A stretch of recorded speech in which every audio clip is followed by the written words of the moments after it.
zon mun zo ke chumo zon mun kan explain lok to zon mun ka isu tiang aman ham thì đúng không cái tầng hay tầng mo zero nói về là zero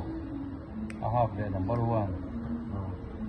1.5 pin loại số các tầng cái ta achieve cái connect tầng cái lại cái cùng này mo mình xem em one achieve có affect về ngõ mo affect là có muốn chi đâu đủ khăn ông về tại đúng không cái tại là tiền lưu tao đi chung tiền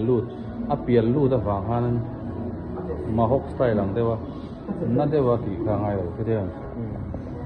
so cái thêm so level so cái ta achieve lệ atu kumilak sau naka ai đang bốc tu rồi đúng không ta